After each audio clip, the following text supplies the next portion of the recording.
The Fed15 podcast is presented by Serving Those Who Serve, a financial planning practice serving federal government employees and retirees all over the country. This podcast is for informational purposes only and is not intended to be taken as financial advice. All listeners should consult their personal advisors before taking any action. The opinions expressed by our hosts are their own and do not reflect the views, policies, or position of either Raymond James or Serving Those Who Serve. Securities are offered through Raymond James Financial Services, Inc., member FINRA SIPC. Investment advisory services are offered through Raymond James Financial Services Advisors, Inc. Serving Those Who Serve is not a registered broker-dealer and is independent of Raymond James Financial Services, Inc. Hello, and welcome to a very special episode of the Fed15 podcast presented by Serving Those Who Serve. Each week, you know we are here to discuss the latest news and info that Feds need to know in 15-ish minutes or less. So whether you are a seasoned federal employee or whether you're just starting out in your career, Fed15 has got you covered. So grab your coffee. I'm pretty much out of mine. Kick back and we'll tell you what you need to know but might have missed in the federal space this week. I am your host for the week, Katelyn Murray. And listeners, they have put you in a very precarious position because they have left you alone with me. So I get to give you the real. Mr. Dan Sipe is enjoying a well-deserved vacation. I promise, let the record show that we do actually let that man away from his desk sometimes, more like we have to pry him away from his desk. He is a very dedicated and diligent worker and advocate for the feds, but he and his wife are enjoying some wonderful time together on vacation, and we are so happy for him. However, you still need to know what's going on in the federal space, and we've got some great articles for you this week. The first piece that we're going to talk about today, we've got a piece called How Playing It Safe Could Hurt Your Retirement. And this is a really interesting piece that focuses on something that I find that comes up a lot in client conversations, particularly around conversations that have to do with risk. You may have heard this before if you're a longtime listener of the podcast, but risk actually has two different capacities. Okay. A lot of times clients and a lot of the feds that we speak to think about risk in just one dimension, and that is the dimension of risk tolerance, right? So risk tolerance is how much can you watch your portfolio go up and down in value before you get nervous, right? Before you're not sleeping at night. And then, as I always say, it doesn't matter how much money you're making if you're not sleeping at night because you're so anxious about your money, because you're not going to live long enough in retirement to truly enjoy that money, okay? So risk tolerance is how much this portfolio can jump around before I'm not sleeping at night. The dimension of risk that a lot of times folks who who aren't financial advisors, who are working in the industry and kind of looking at these things from a different perspective, the dimension that a lot of folks don't grasp about risk is risk capacity. And what risk capacity is, how much risk do you need to take in your portfolio in order to meet your goal? And when we're looking specifically at the portfolio there, we're talking about how much risk do we need to take in the market to achieve a desired return that will sustain a desired level of spending. Let me give you an exaggerated example to really make this point. If you are wanting to spend $10,000 a month from your portfolio and you have an $800,000 TSP, and it is invested 100% in the G Fund, it could be pretty dicey for you to be pulling $120,000 out of that TSP, that $800,000 TSP, if it's only earning basically what the G Fund is earning, okay? It's very safe, and it may speak to risk tolerance in that you never have to see a return in the negative on your statement for your TSP, but based on your desired level of spending, the risk capacity is just not there to support that level of spending. Okay. So with that said, we can dive into, an overview of this piece, how playing it safe could hurt your retirement. So it's largely about the G Fund in TSP. The investing world sort of revolves around the TSP. Certainly there are other types of accounts that you can have: IRAs, Roth IRAs, brokerage accounts, and the like, but TSP is kind of ground zero. Okay. And it's something that I think all feds can relate to. So if we look at inflation, So inflation is the increase in the cost of goods and services over time. I know we all have been feeling inflation in recent years. Interestingly, the price of a loaf of bread increased from approximately $1.50 in July of 2021 to about $1.87 in April of 2026. Okay. So that's a stat that we'll share with you just to kind of illustrate that that's only about a 4-year period.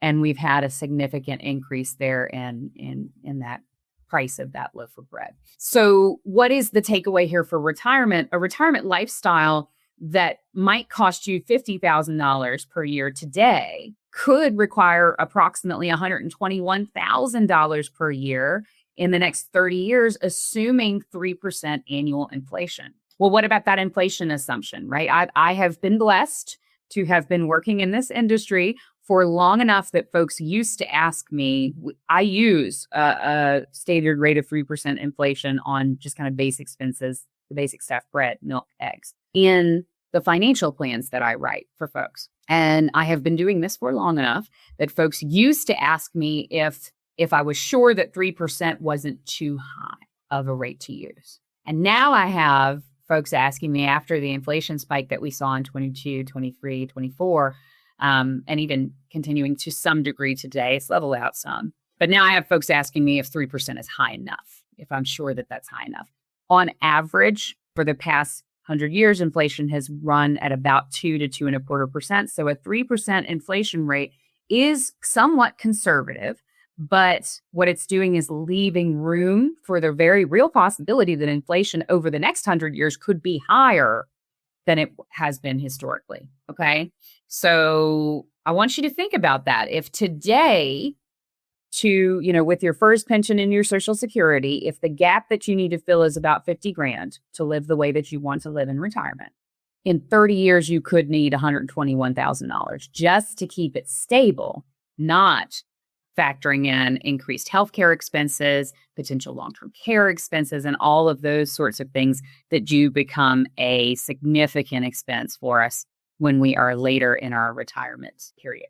So something to think about that. All right. Obviously, given, the jump from 50 grand to 121 grand being 1 year of expenses, something to think about as far as holding too much cash in cash or cash alternatives for extended periods in your retirement account. So I know that we love the TSP G Fund. Okay. It can help you preserve principal and provide liquidity for short-term needs. However, it may not be enough on its own to maintain your purchasing power over a long retirement. Okay. And there's a great article actually written by Matt Kramer, one of the advisors here at Serving Those Who Serve. He actually did the math on whether G Fund keeps pace with inflation. I highly recommend you hit our blog and take a look for that. You can just search Kramer G Fund and it should pull it up for you. But essentially, he looked at 3 different periods, 1987 to 2024. In that period, we had about a 4.2% average annual return in the G Fund and an average inflation rate of 2.7%. Okay. So the return there was 1.5% real return. Real return is just what the actual return on the portfolio was minus the increase in costs associated with inflation. Okay. So 1.5% real return from 1987 to 2024. Not terrible, not great, but not terrible, right? Then we looked at the period 2015 to 2024. And there we had a 2.2 average annual return in the G Fund. 2.7% average inflation. That works out to a negative 0.5% real return. Okay. And then we look at a high inflation environment, okay, 2020 to 2024. In that time period, we had a 1.9% average annual return in the G Fund and inflation, higher inflation of 3.7%. So the real return there works out to negative 1.8%. However, if you were getting statements from TSP between 2020 and 2024 and you were all in on G Fund, you would not see a negative 1.8% return on that G Fund holding. You would see a 1.9% positive return. But the TSP statement is not going to show you what inflation is during that same period. And so for that reason, you're never going to see the loss or the underperforming until you are in your 70s, 80s, 90s, and there's no more money, right? Because we've undershot. We've not taken enough risk in the portfolio, that risk capacity element. We haven't taken enough risk in the portfolio to be able to meet our spending goal, okay? So for this reason, cash and cash equivalent investments can serve an important purpose for you as an investor, but they may not provide sufficient long-term inflation protection. What you want is a balanced retirement strategy that is going to allow you to preserve both principal and purchasing power, okay? Long-term planning is going to help you manage inflation while also supporting retirement income needs over 10, 20, 30 years, okay? And I know this is going to lead to questions because somebody has already reached out on another episode where we were covering TSP and said, but Katelyn, you say G Fund is great for short-term expenses, but when I call TSP to take a distribution, I can't tell them to just take it out of G Fund. I have to take it pro rata out of all of the funds that I own in the TSP. And that's true, folks. That is 100% accurate. TSP has a pro rata distribution rule, meaning if you were invested in all 5 funds in the TSP, G, F, C, S, and I, and you call them for $10,000, they're going to pull $2,000 from each of those 5 funds in order to make up that distribution. Okay? That does provide some trouble when it comes to investment management planning. When you are actively, once you hit the stage where you're pulling money out of TSP to spend in retirement, there are some issues with that pro rata rule. Because of course, in an IRA or a vehicle like that, you can specify, hey, I want to take this out of my most conservative money because equities are down. And I don't want to be selling equities at a loss in a retirement account where there is no benefit for that. This is not an episode on should I pull my money out of TSP or should I not, right? So we're not going to get into all of that. There's a ton of information on pros and cons and really balanced overviews of that in our TSP planning webinar and also in the content that's on our website. If you're curious about that, hit our website, take a look. I do want to just acknowledge that out front that, while G Fund is an important part of preserving principal and managing short-term expenses, you cannot pull money just out of that G Fund. So be aware of that pro rata rule, and that may require some additional noodling as to how you want to manage that. Okay, so we're talking about, long-term retirement spending, right? And I had a beloved client many years ago who, we would get together and do his planning work, and he would always joke with me. He'd be like, Katelyn, I feel really bad that you put all of this effort into this long-term plan. And at this point, I don't even buy green bananas. And this client was like in his mid-60s when he's saying this. And it was mostly a joke, but I do think that a lot of folks, it's very difficult for us to conceive of retirement lasting 30 years or more. But the reality is that, medical science is getting really good at fixing the stuff that takes us out quickly. And that means in some cases that we live to some of the stuff that maybe doesn't, right? Dementia, Alzheimer's, that sort of thing. But that does create a long-term care need. So with that in mind, I think that for a lot of folks, the reality is that your retirement is likely going to be longer than you expect, particularly for feds, because you guys, if you started out in federal service early, you can retire as early as 57 with 30 years of service as a Fed and get a full pension, right? Now, what you're not going to get in most cases is the 1.1 times pension multiplier, and that can be a reason to stay until age 62 for many Feds. In order to get that 1.1 times pension multiplier, you have to retire no earlier than when you are age 62, and you also have to have 20 years of service. So I have a lot of folks who are 57 with 30 years of service, and they're like, hey, how many years do I need to stay to get the 1.1 times pension multiplier? The answer is 5 more years until you're 62. And then you will qualify. So when we're looking even at age 62 retirement, 30 years is only age 92. And I know that sounds like a long time from now. And I know that sounds like, oh, I'll never, a lot of folks that I talk with are like, I'll never make it to 92. I'll never see 90. But the reality is that you really could, particularly with all of the technological advances and kind of how technology and medicine are really coming together to extend our lifespans. And this presents an interesting conundrum for financial planning, right? Because many retirement plans historically assumed that retirement would last about 10 to 15 years.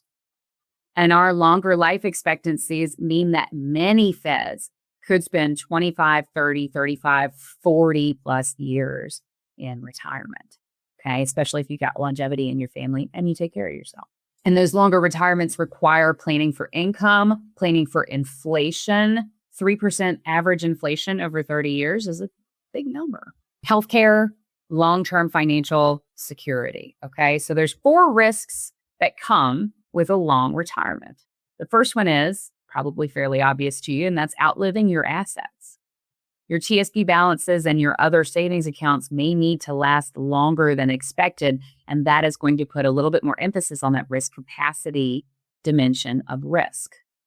Inflation is also a concern. Rising prices over time can reduce your purchasing power gradually in retirement. Healthcare expenses, like I said earlier, the problem with fixing the stuff that kills us quickly is that we live to suffer often the stuff that does not. The things that create long-term care needs. Long-term care is insanely expensive. And, there's a lot of situations where medically somebody is relatively healthy, but due to other issues, due to dementia or something like that, they have to have somebody come and help them eat, come and help them take a shower, come and help them get dressed. And that's the premium on those services is unfortunately very high. And the last kind of risk of a long retirement is the loss of a spouse. Certainly emotionally, this carries a lot of weight, but also from a financial perspective, thinking about the household income, do you have a survivor benefit set up on that spouse's pension if they had one? Social Security benefits, with Social Security, when your spouse passes away, they'll give you the higher of the benefit, right?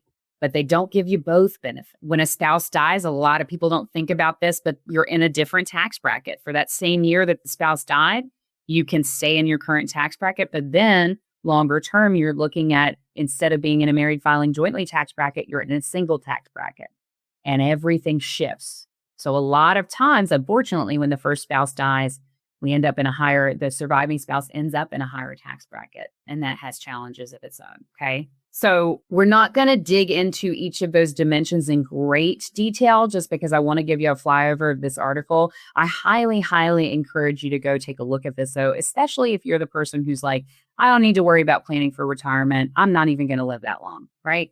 The reality is that you really could, unless the doctor has sat you down and said, hey, you're facing a shortened life expectancy, and here's why. And it can't be, the stuff that comes for all of us, like high cholesterol, high blood pressure. We've gotten really good at making that manageable into retirement. So something to think about. You want to make sure that you build a plan for the retirement that you may actually live. Retirement planning should really extend well beyond the first few years after leaving federal service. Listen, I know those GRB reports, I've heard that they're not called GRB reports anymore, but those pension projections that you're running through your HR resource, okay, or through OPM. They're really great at showing you that first year benefit. They're not so great at showing you all of the years after that and how inflation could impact the spending power of those funds. So be careful with looking at that for your long-term planning. You really ought to have, you hear Dan say it all the time, and I'll say it for him this week because he's not here. You may not need a financial planner, but you definitely need a financial plan. You need to understand how inflation, healthcare expenses, survivor needs, income timing, and flexibility could impact your planning and what your planning could look like. And please, please don't undercut yourself in retirement, because if you never planned to see 90 and you do see it, I don't want you to be worrying about where the funds are going to come from to sustain you, okay? Because that's a very difficult situation. And I don't want anybody to have to face that circumstance. So hit that article, check it out for the nitty gritty there. As far as how we can keep learning about these things, one, subscribe to this podcast. We are on YouTube. We are also on Spotify, and you can always find us on stwserve.com. So by subscribing, even if you don't need the notifications, what you're doing is telling the algorithm for YouTube or Spotify or wherever that this is important content, that it's valuable content, and that gets us in front of more feds so that we can provide complimentary benefits education to them. So please, if you're not doing it for yourself, Do it for your friends and colleagues. Now, for more information on the topics we covered in today's show and more, be sure to check out STWServe.com. While you're there, you can subscribe to our newsletter, The Weekly Serving, to get all the latest news for Feds delivered straight to your inbox every week. And if you want to take an even deeper dive into learning about your federal benefits and financial planning for Feds, we would encourage you to join us for one of our complimentary webinars. We've got some great ones coming up. We had FEHB and Medicare, very popular webinar series coming up on July 29th from 10:30 a.m. to 2:30 p.m. Eastern. And that will be with Mr. Ed Zerndorfer himself, the federal benefits guru, and Mr. Dan Sipe, the co-founder of Serving Those Who Serve. We've also got our FERS webinar. This is a great place to start if you've never attended a webinar with us, all about the FERS retirement system and how your pension is calculated. That's going to be on August 4th from 11 a.m. to 2 p.m. And that will be hosted by yours truly and Mr. Dan Sipe. So stop by, say hi, and let us know that you came from the Fed15. We'd be delighted to have you with us. Of course, if you prefer a one-on-one approach, feel free to reach out to our team directly for a financial planning consultation at meetings at stwserve.com, and we'd be delighted to talk with you. So thank you very much for listening to the Fed15. I am and will remain Katelyn Murray, and we'll see you next week. Take care.